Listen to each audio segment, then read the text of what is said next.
অতি কষ্ট করেও কুরবানি করবে, অথচ তাদের কুরবানি আল্লাহর দরবারে গ্রহণযোগ্য হবে না। আসসালামু আলাইকুম ওয়া রাহমাতুল্লাহি ওয়া বারাকাতুহু। আলহামদুলিল্লাহ ওয়াসসালাতু ওয়াসসালামু আলা নাবিয়িল্লাহ। সম্মানিত দর্শক, শ্রোতা ভাই বোন, যে যেখান থেকে দেখতেছেন সকলকে আন্তরিক মোবারকবাদ। আমি মারুফ বিল্লাহ বাইজিদ আপনাদের সম্মুখে হাজির হয়েছি আজ অত্যন্ত একটি গুরুত্বপূর্ণ বিষয় নিয়ে। বিষয়টি হলো কোন কোন ব্যক্তির কুরবানি আল্লাহর দরবারে কবুল হবে না। এর মধ্য থেকে বিশেষ 6 শ্রেণীর মানুষ সম্পর্কে আপনাদের সম্মুখে অতি সংক্ষেপে আলোচনা করার চেষ্টা করব। অর্থাৎ এমন 6 প্রকার মানুষ রয়েছেন যাদের কুরবানি আল্লাহর দরবারে গ্রহণযোগ্য নয়, যাহারা অতি কষ্ট করেও কুরবানি করবে, অথচ তাদের কুরবানি আল্লাহর দরবারে গ্রহণযোগ্য হবে না। এ জাতীয় 6 শ্রেণীর কথা আপনাদের সম্মুখে অতি সংক্ষেপে আলোচনা করার চেষ্টা করব। ওমা তাওফিক ইল্লা বিল্লাহ। এদের মধ্যে 1 নম্বর হলো নিয়ত শুদ্ধ না থাকার কারণে কুরবানি হবে না। অর্থাৎ যদি আপনি কুরবানি করেন আর যদি আপনার নিয়ত থাকে ভিন্ন, মানুষকে দেখানোর জন্য, বা আপনি নিয়ত করতেছেন গোশত খাবেন, এ জাতীয় নিয়ত থাকলে আপনার কুরবানি কখনোই গ্রহণযোগ্য হবে না। কেননা স্বয়ং আল্লাহ তাআলা নিজেই বলতেছেন সূরাতুল হজ 22 নম্বর সূরা এর 37 নম্বর আয়াত আল্লাহ তাআলা নিজেই বলছেন লা ইয়ানালাল্লাহা লুহুমুহা ওয়ালা দিমাউহা ওয়ালাকিন ইয়ানালুহুত তাকওয়া মিনকুম। আল্লাহ তাআলা বলতেছেন যে তোমাদের কুরবানির যে পশু তোমরা জবাই করবে, এর রক্ত, এর গোশত আমার কাছে কিছুই আসবে না, একমাত্র শুধুমাত্র তোমাদের তাকওয়া, তোমাদের পরহেজগারিতা, তোমাদের নিয়ত, তোমরা কি উদ্দেশ্যে কোরবানি করতেছো এটাই আমার কাছে গ্রহণযোগ্য হবে। এই জন্য যাহারা কোরবানি করবেন, অনেক পরিশ্রমের অর্থ আপনারা খরচ করে কোরবানি করবেন, এজন্য আপনারা নিয়তকে অবশ্যই শুদ্ধ করতে হবে। যদি আপনি নিয়তকে শুদ্ধ না করেন, একমাত্র আল্লাহর জন্য কোরবানি না করেন, তাহলে আপনার কোরবানি কখনোই গ্রহণযোগ্য হবে না। সুতরাং আপনাকে কোরবানি করার পূর্বে অবশ্যই আপনার নিয়তকে শুদ্ধ করতে হবে। 2 নম্বর হলো কুরবানির পশু প্রদর্শনী করলে, অর্থাৎ আপনি কুরবানির পশু ক্রয় করেছেন, এখন এই পশু এলাকার সকলকে দেখানোর জন্য আপনার মনের ভিতরে উৎফুল্ল করে জেগে উঠেছে, সকলকে আপনি দেখাইলেন, একটি অন্যরকম আত্ম অহমিকা নিয়ে মানুষকে দেখানোর জন্য আগ্রহ পেশ করলেন। যদি এ জাতীয় নিয়ত থাকে যে আপনি কোরবানির পশু ক্রয় করেছেন মানুষকে দেখানোর জন্য, তাহলে আপনার কোরবানি কিন্তু হবে না। কেননা স্বয়ং আল্লাহ তাআলা পবিত্র কালামের ভিতরে এ বিষয়ে কঠিন আদেশ এবং তাগিদ দিয়েছেন, যাতে করে বান্দারা এ বিষয়ে অবশ্যই সতর্ক থাকে। আল্লাহ তাআলা নিজেই বলতেছেন সূরাতুল আনআম 6 নম্বর সূরা এর 162 নম্বর আয়াত আল্লাহ তাআলা বলতেছেন ইন্না সলাতি ওয়া নুসুকি ওয়া মাহইয়ায়া ওয়া মামাতি লিল্লাহি রাব্বিল আলামিন। হে দুনিয়ার মানুষেরা, তোমাদের নামাজ, তোমাদের কুরবানি, তোমাদের হায়াত, মৃত্যু যাহা কিছু আছে একমাত্র আল্লাহ তাআলার জন্য নিবেদিত। সুতরাং আপনার কুরবানি অবশ্যই আল্লাহর জন্য নিবেদিত হতে হবে। দেখা যায় অনেক মহল্লায় গরু ক্রয় করার পরে, মহিষ, উট, অর্থাৎ কোরবানির পশু ক্রয় করার পরে অনেক সময় মালা পরিয়ে, ফুল পরিয়ে বিভিন্ন রকম এলাকায় টহল দেওয়া হয়, দেখানো হয় আমি এত টাকা দিয়ে কোরবানির পশু ক্রয় করেছি। এই যে একটি আত্ম অহমিকা প্রদর্শনী করা, এটা ইসলামে সম্পূর্ণ হারাম। যদি আপনার মধ্যে এ জাতীয় কোনো নিয়ত থাকে মানুষকে দেখানোর জন্য, প্রদর্শন করার জন্য, তাহলে আপনার কোরবানি আল্লাহর দরবারে গ্রহণযোগ্য হবে না। এই জন্য কোরবানির পূর্বে অবশ্যই এ জাতীয় সংকল্প থেকে আপনাকে ফিরে আসতে হবে, প্রদর্শন করা যাবে না।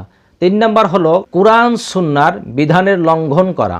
অর্থাৎ আপনি যে কুরবানির পশু জবেহ করবেন বা কুরবানি করবেন, অবশ্যই আপনাকে কোরআন সুন্নাহ মোতাবেক কুরবানি করতে হবে, এর বাহিরে করার কোনো সুযোগ নেই। দেখা যায় অনেকে আছে শিরক জাতীয় কোনো কর্মকাণ্ড করে কুরবানি করে থাকে।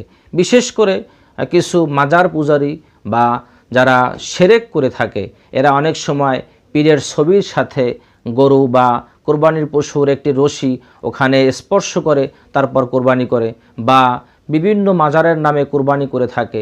তো এ জাতীয় কুরবানি করলে আপনার কুরবানি কখনোই আল্লাহর দরবারে গ্রহণযোগ্য হবে না। আপনাকে কুরবানির পশু জবেহ করতে হবে, কুরবানি করতে হবে কুরআন সুন্নাহর আইন মেনে, এর বিধানের মধ্য থেকে আপনাকে কুরবানি করতে হবে। এর বাইরে গিয়ে কুরবানি করলে আপনার কুরবানি আল্লাহর দরবারে গ্রহণযোগ্য নয়। কেননা স্বয়ং আল্লাহ তাআলা নিজেই বলতেছেন ফামান কানা ইয়ারজু লিকা রাব্বিহি ফালিয়ামাল আমালান সলিহান ওয়া লা ইউশরিক বিইবাদাতি রাব্বিহি আহাদা।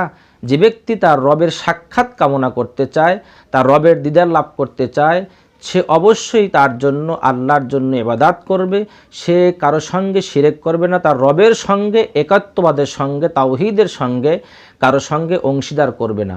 সুতরাং আপনাকে অবশ্যই যে ব্যক্তি ইবাদত করতে চায়, যে ব্যক্তি আল্লাহর জন্য কিছু খরচ করতে চায়, আর কুরবানি একটি ইবাদত, এটা সকলের মাথায় রাখতে হবে। যে কোনো নেকের কাজ, প্রতিটি কাজই হলো ইবাদত, আর কুরবানি একটি ইবাদত। এজন্য প্রতিটি ইবাদত একমাত্র আল্লাহ তাআলার জন্যই হতে হবে। অন্য কোনো ব্যক্তি এর সাথে সম্পৃক্ত হলে বা এর সাথে সংযোজন হলে তাহলে সেই ইবাদত আল্লাহর জন্য হবে না, সেখানে শরিক হয়ে যাবে, শিরক হয়ে যাবে। এজন্য আপনাকে অবশ্যই কোরবানি করতে হবে আল্লাহর খুশির জন্য, যাতে করে কোরআন সুন্নাহর বাহিরে কোনো আইন বা কোনো কিছু এখানে প্রবেশ না করে। 4 নাম্বার হলো ভাগ বন্টনে গরমিল করা। অর্থাৎ আপনি কারো সঙ্গে শরিক হয়ে অংশীদার হয়ে কোরবানি করেছেন, কিন্তু ভাগ বন্টন করতে গিয়ে গরমিল করেছেন।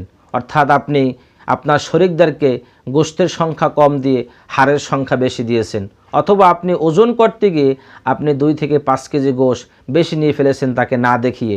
যদি এ জাতীয় আপনার কোরবানির মধ্যে হয়ে থাকে, আপনার কোরবানি কখনোই কবুল হবে না। যাহারা অংশীদার হয়ে কোরবানি করবেন সেক্ষেত্রে একদম সঠিকভাবে বন্টন করতে হবে। অর্থাৎ যেন একটুও ইচ্ছাকৃতভাবে একটু বেশি করে গোশত অথবা হাড় আপনার ভাগে না আসে, এবং বন্টন করার পরে অবশ্যই একে অপরের কাছ থেকে ক্ষমা চেয়ে নেবে। ভাই, যদি আমার কোনো মাপের ক্ষেত্রে, ওজনের ক্ষেত্রে কম বেশি হয়ে থাকে, আল্লাহর রাস্তায় ক্ষমা করে দিবেন, তাহলে আর কোনো সমস্যা হবে না। এজন্য আপনার কোরবানির ক্ষেত্রে অবশ্যই ভাগ বন্টন সঠিকভাবে হতে হবে, যেন কোনো রকম সন্দেহ সৃষ্টি না হয়। যদি সন্দেহ সৃষ্টি হয় তাহলে কারো কোরবানি হবে না, সকলের কোরবানি নষ্ট হয়ে যাবে। এদিকে সকলের অবশ্যই খেয়াল রাখতে হবে। 5 নাম্বার হলো গোশত খাওয়ার নিয়তে কোরবানি করলে। অর্থাৎ যদি আপনার উদ্দেশ্যই থাকে আপনি গোশত খাবেন, তাহলে আপনার গোশত খাওয়াই উদ্দেশ্য হবে, গোশত খাওয়াই পূরণ হবে, কোরবানি হবে না। এক্ষেত্রে আপনাকে অবশ্যই খেয়াল রাখতে হবে, আপনি কোরবানি করবেন, কোরবানির পশু জবেহ করার পরে গোশত, গরুর হাড় যা কিছুই আছে সব আপনার জন্য, ওখান থেকে কেউ কিছু নেবে না। আল্লাহ তাআলা ওখান থেকে এক টুকরা গোশত আপনার কাছ থেকে নেবেন না। সুতরাং আপনি আল্লাহর জন্য কুরবানি করবেন। কুরবানি করার পরে আপনার রিজিকে যতটুকুই আছে আল্লাহ তাআলা আপনার জন্য লিখেছেন, আপনার জন্য রেখেছেন, ঠিক অতটুকুই আপনি পাবেন। এজন্য আপনার নিয়তকে শুদ্ধ করতে হবে। গোশত খাওয়া মূলত কোনো উদ্দেশ্য থাকবে না, উদ্দেশ্যই থাকবে যে আমি আল্লাহ তাআলার খুশির জন্য কোরবানি করতেছি, তাহলে আপনার কোরবানি শুদ্ধ হয়ে যাবে। আর যদি শুধুমাত্র গোশত খাওয়া অথবা মানুষকে দেখানোই আপনার উদ্দেশ্য থাকে, তাহলে আপনার কোরবানি শুদ্ধ হবে না। 6 নাম্বার হলো অবৈধ টাকার কোরবানি করলে। অর্থাৎ আপনি কোরবানি করতেছেন, কিন্তু আপনার কোরবানি যেই অর্থ দিয়ে পশু ক্রয় করেছেন কোরবানি করার জন্য, সেই অর্থটা আপনার সম্পূর্ণ অবৈধভাবে ইনকাম করা। অর্থাৎ সুদের টাকা, ঘুষের টাকা, মানুষকে কষ্ট দিয়ে ইনকাম করা টাকা, অর্থাৎ মানুষের কাছ থেকে অন্যায়ভাবে যেই অর্থ অর্জিত হয়েছে, এ জাতীয় অর্থ থেকে আপনি কোরবানি করলে কখনোই গ্রহণযোগ্য নয়। কারণ আল্লাহ তাআলা নিজেই পবিত্র, আর তিনি পবিত্র জিনিসকে পছন্দ করেন, গ্রহণ করে থাকেন। সুতরাং যে ব্যক্তি অপবিত্র কোনো জিনিস নিয়ে আল্লাহর দরবারে হাজির হবে, সেটা আল্লাহ কখনোই কবুল করবেন না, গ্রহণ করবেন না। এজন্য আপনাকে অবশ্যই কোরবানি করতে হবে হালাল অর্থ দিয়ে, যে অর্থটার মধ্যে আপনার কিঞ্চিত পরিমাণ হারামের স্পর্শ নেই। বিশেষ করে দেখা যায় অধিকাংশ মানুষ হারামের সাথে সম্পৃক্ত, সুদের কারবারে, ঘুষের কারবারে, মিথ্যের আশ্রয় নিয়ে অর্থ ইনকাম করা, অথবা মানুষকে ঠকিয়ে, মানুষকে ভয় দেখিয়ে, জোর জবস্তি করে অর্থ সম্পদ হাসিল করা। যদি এ জাতীয় কোনো সম্পদ দিয়ে আপনি কোরবানি করে থাকেন, আপনার কোরবানি কখনোই আল্লাহর দরবারে গ্রহণযোগ্য হবে না। এজন্য যারা কোরবানি করবেন অবশ্যই হালাল সম্পদ দিয়ে কোরবানি করুন। আল্লাহ তাআলা সকলকে এই জাতীয় কর্ম থেকে ফিরে থাকার তৌফিক দান করেন। আল্লাহ তাআলা সকলকে কোরবানি করার তৌফিক দেন হালাল সম্পদ দিয়ে, আল্লাহর খুশির জন্য, আল্লাহর উদ্দেশ্যে, আল্লাহর দ্বীনের উদ্দেশ্যে, আল্লাহর খুশির জন্য কোরবানি করার তৌফিক দান করেন। ওমা তৌফিক ইল্লা বিল্লাহ। আসসালামু আলাইকুম ওয়া রাহমাতুল্লাহি ওয়া বারাকাতুহু।